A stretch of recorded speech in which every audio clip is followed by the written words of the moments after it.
వి gold trusted gold buyers తాకట్టులో ఉన్న బంగారాన్ని విడిపించి ఈ రోజు ఉన్న మార్కెట్ ధరకే కొనబడును. మరిన్ని వివరాలకు సంప్రదించండి 77107720. మరి ఈ సర్వే చేసిన అధికారులు మీ అందరికీ ప్రత్యేక అభినందనలు. ఇంత మంచి సర్వే ఎన్ని రోజులల్లా ఇంత తొందరగా అన్నరులకు మాత్రమే చేసిన సర్వే.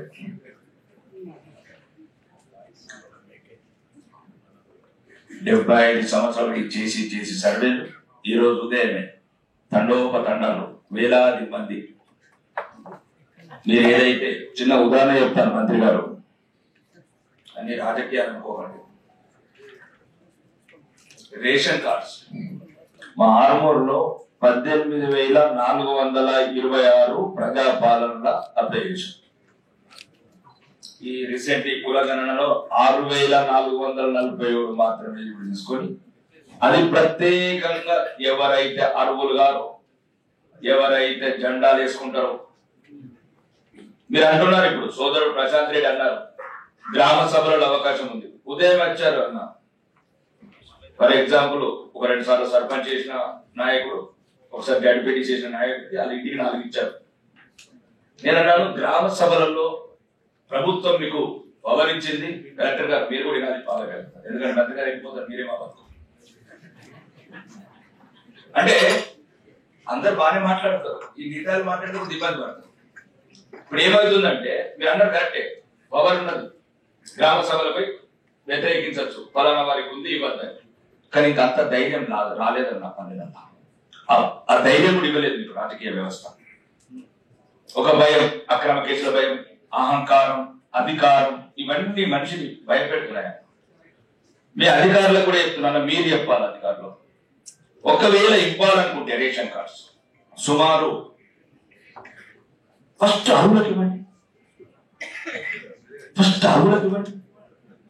ఇప్పుడు మీరు ఏమంటున్నారు కలెక్టర్ గారు, మళ్ళీ 21 నుంచి షాప్ ఓపెనింగ్ చేసి మళ్ళీ ప్రజాపాలన అప్లికేషన్ పెట్టుకోవాలి అన్న. జనవరి 1st వీక్ నాడు 3,20,000 సుమారు మా జిల్లాలో అప్లై చేస్తే ఇప్పటి వరకు కూడా ఇంకా ముందుకు పోలేదు. ఇప్పుడు వచ్చే కార్డ్స్ కూడా ఉన్న వాళ్ళే చేస్తే, ఇంకా లేని వారి కళ్ళు ఎప్పుడు కంప్లీట్ కావాలా?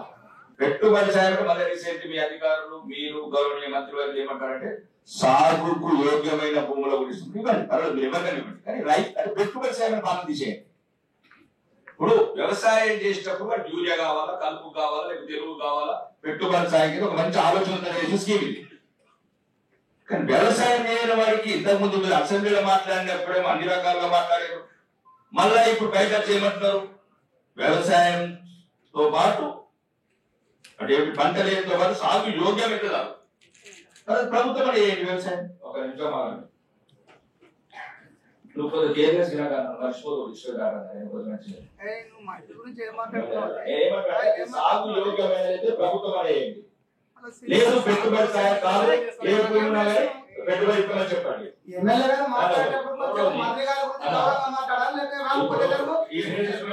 తీసుకోండి. నేనేమంటున్నానన్నా, ఆ రోజు తెలంగాణ అసెంబ్లీ గౌరవనీయ ముఖ్యమంత్రి మాట్లాడి 25,000 కోట్లు వేస్ట్ చేసిన తుమ్మల నాగేశ్వరరావు మాట్లాడి, మీరు మళ్ళీ దాన్ని పదాన్ని మారుస్తున్నారు, మీరు పదమన మార్చండి, వ్యవసాయం చేయకుండా ఇస్తామని చెప్పండి. అదొకటి. ముఖ్యంగా ఈ రేషన్ కార్డ్స్ చాలా మంది ఇబ్బందికరంగా ఉన్నారు. ఈ రోజు నేను కొన్ని సర్వేలు తెప్పించుకోవాలి, అఫీషియల్ ఫైనల్ చేశారు. దాంట్లో కలిసే 3 అంతస్తుల ఉన్న వాళ్ళకు, 20 ఎకరాల భూమి ఉన్న వాళ్ళకు వాళ్ళ ఫైనల్ చేసి వాళ్ళు ఏమంటారంటే గ్రామ సభలలో చూసుకోమని అంటున్నారు. అయితే గ్రామ సభలు ఎదుర్కోండి, అడగండి అధికారులు అంటే అన్న మీ ముఖంగా మాట్లాడగలుగుతుంది, వాళ్ళ ముఖంగా మాట్లాడండి. ఇది మీరు ప్రత్యేకంగా దృష్టి పెట్టండి. ఇప్పటికే 11 సంవత్సరాలు అయినా రేషన్ కార్డ్స్ లేవు, ఇల్లు లేవు. ఇంత మంచి స్కీములు తీసుకొచ్చి మళ్ళా దీన్ని అన్నరులకు ఇచ్చి మళ్ళా పేదవాడిని కడుపు కొట్టకని చెప్తున్నారు.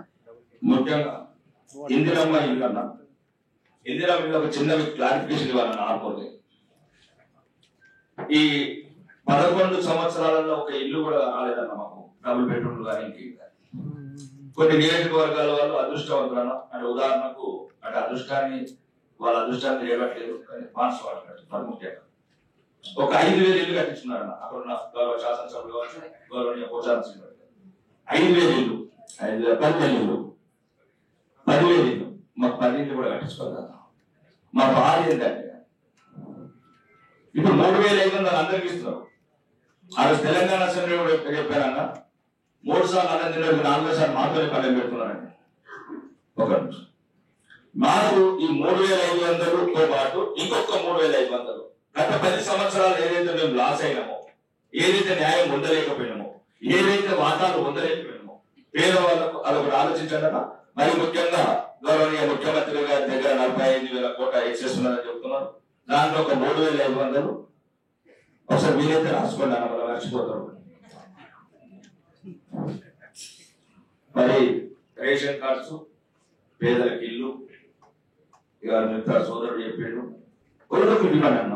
సుమారు తెలంగాణ అసెంబ్లీ అడుగుతున్నాను, కలెక్టర్ గారిని అడుగుతున్నాను, 2 కోట్ల రూపాయలు చేతిలో మాకేమి ఇవ్వండి అన్న. 2,25,00,000 ఎంత ఉంది బాత్రూమ్ లో. మంతెన లాంటి గ్రామంలో కంపు కొట్టున్నాయన్న బాత్రూమ్. ఏం చెప్పాలో అర్థం కాబట్టి వాళ్ళు లక్ష్యం చూపిస్తున్నారు, పేపర్ చూపిస్తారు. ఇక మొన్నటి తీసుకొచ్చింది కదా రేవంత్ రెడ్డి గారు 1,35,000 కోట్లు ఎందుకు రావు మంతెన కంటున్నారు. ఇంత బడ్జెట్ వేస్తున్నది ఎక్కువ కొద్దిగా ఎంతో కొంత. ఇప్పుడు మీరు ఏదైతే ఎన్ఆర్జీఎస్ రకంగా మీ ఇన్ఛార్జ్ మంత్రి కోటాలు ఎట్లయితే 50% మీరు తీసుకొని మాకు ఇచ్చారో, ఎస్జీపీని కూడా గౌరవనీయ ముఖ్యమంత్రి గారు కూడా అడిగాం, తెలంగాణ అసెంబ్లీ అడిగాం. 6 నెలలు 2 నెలలు అయితే ఫైనాన్షియల్ ఇయర్ అయిపోతుంది అన్న. ఈ సంవత్సరం అంతా మేము ఏం చేయలేక ప్రజల మీద ఎవరు కూడా పగబట్టమని అన్న. పార్టీలు ఏదైనా ఉండండి, పార్టీలు ఏదైనా ఉండండి. గౌరవనీయ ముఖ్యమంత్రి గారు మీకు కూడా చెప్పాం, ఎంతో కొంత రిలీజ్ చేయండి. ఆ పిల్లలకు ఎట్లయితే మీ కొల్లాపూర్ గవర్నమెంట్ స్కూల్ పిల్లలు ఉన్నారో, కోడంగల్ పిల్లలు ఉన్నారో, మా ఆరుమూరు పిల్లలు కూడా అట్లనే అనుకోండి. ఈ కలెక్టర్ గారు మీరు పోగా ఎన్నిసార్లు అన్నా హైదరాబాద్కి వెళ్ళి ఇంకా పావురం రాలేదండి అంటాడు. ప్రజలకు సమాధానం చెప్పుకోవాలన్నా ఒక వెలుగు ఇచ్చిన సంతోషం, ఇవ్వకుండా ప్రజాక్షేత్రంలో పోరాటం, ప్రజల తరఫున నిలబడతాం. కానీ ఏదైనా మీరు పెద్దలు, సీనియర్ మంత్రులు, సుదీర్ఘ రాజకీయ అనుభవం ఉంటే మా అదృష్టం నిజామాబాద్ జిల్లాకు రావడం. కానీ మీరు ఎందుకో ఈ రాజకీయాల ప్రభావితమైనటువంటి 10 రాజకీయాల ప్రభావితమైనటువంటి మీరు అట్లాంటి ప్రతిస్పందన కోరుకోవట్లేదు. ఎందుకంటే మా మీద పగంట తీసుకోవాలన్నా రాజకీయాలన్నా, కానీ ప్రజల మీద పగబట్టదని కోరుకుంటూ ఇక చెప్పడానికి ఏం లేదు. మళ్ళీ తెలంగాణ సెక్రటరీ చెప్తాం. ధన్యవాదాలు.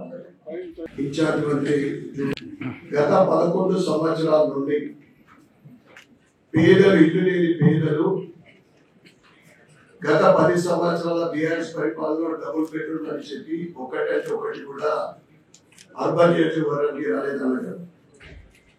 ముఖ్యంగా అనేక మంది కొన్ని స్థలాలలో వాళ్ళు వేసుకున్న రేకుల ఇళ్ళ దగ్గర కూడా వీళ్ళు అవి తీసుకొని స్థలాలు తీసుకొని 2 సంవత్సరాల్లో మీకు కట్టిస్తారని చెప్పడం జరిగింది.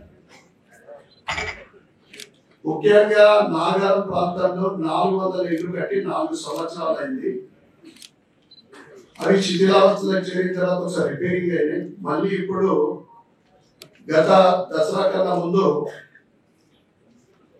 మంత్రి గారు వచ్చినప్పుడు ముఖ్యంగా మన హౌసింగ్ మినిస్టర్ వారు వచ్చినప్పుడు నేను చెప్పడం జరిగింది, దసరాకు అవి రిపేరింగ్ చేసి ఇవ్వడం జరుగుతుందని చెప్పి. ఇప్పుడు దసరా అయిపోయి 3 నెలలు అయింది. అవి డ్రాప్ చేయడం జరిగిందంట.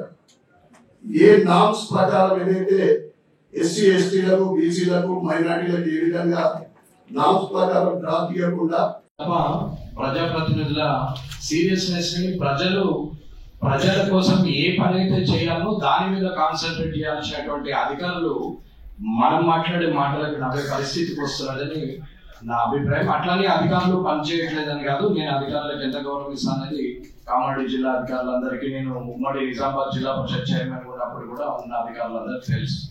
ఇకపోతే అధికార బృందం ఏదైతే సర్వేలు చేశారో, మీరు పడ్డారు, సమయం తక్కువ ఇచ్చారు, కష్టపడి ఉంటారు, అక్కడ ఇక్కడ చిన్న పొరపాట్లు జరగవచ్చు, జరగకపోవచ్చు, జరిగితే కూడా తిరిగి దాన్ని సరిదిద్దుకునే అవకాశం కూడా ఉందనేది గౌరవ జిల్లా కలెక్టర్లు చెప్తున్నారు. రైతు రుణమాఫీకి సంబంధించి నా దగ్గర కూడా పూర్తి వివరణ ఉంది. 40% మించి రైతు రుణమాఫీ కాలేదు. అది 30,000 ఉన్నారు, 60,000 ఉన్నారు, 1,00,000 ఉన్నారు, 2,00,000 ఉన్నారు. ఫ్యామిలీ మ్యాపింగ్ అని పెట్టి భార్యకు భర్తకు ఇద్దరికి లోన్లు ఉంటే అది ఫ్యామిలీ మ్యాపింగ్ అని పెట్టి వారి ఇద్దరిది 4 లక్షలు దాటింది కాబట్టి ఎలిజిబుల్ లేదని అంటున్నారు. వ్యవసాయ భూమి ఎవరి మీద అయితే పట్టా ఉంటుందో ఆ పట్టా ఉన్నటువంటి వ్యక్తి లోనుకు అర్హుడని చెప్పి గతంలో ఉన్న ప్రభుత్వాలది కాంగ్రెస్ ప్రభుత్వం కావచ్చు, అది టీడీపీ ప్రభుత్వం కావచ్చు, బీఆర్ఎస్ ప్రభుత్వం కావచ్చు, ప్రతి ప్రభుత్వం కూడా ఇచ్చినటువంటి ఒక హక్కు రాజ్యాంగ పరంగా వచ్చింది. భార్య లోన్ తీసుకోవచ్చు, భర్త లోన్ తీసుకోవచ్చు, ఫ్యామిలీ మ్యాపింగ్ అని చెప్పి కొడుకు తండ్రి ఉంటే కూడా అది ఫ్యామిలీ మ్యాపింగ్ లో పెట్టేసి ఎలిజిబిలిటీ అనేది తగ్గించడం అనేది కరెక్ట్ కాదు. మరిన్ని వీడియోస్ కోసం ఛానల్ ని సబ్స్క్రైబ్ చేయండి. లేటెస్ట్ అప్డేట్స్ కోసం వాట్సాప్ ఛానల్ ని ఫాలో అవ్వండి. ఆ లింక్ డిస్క్రిప్షన్ లో ఉంది.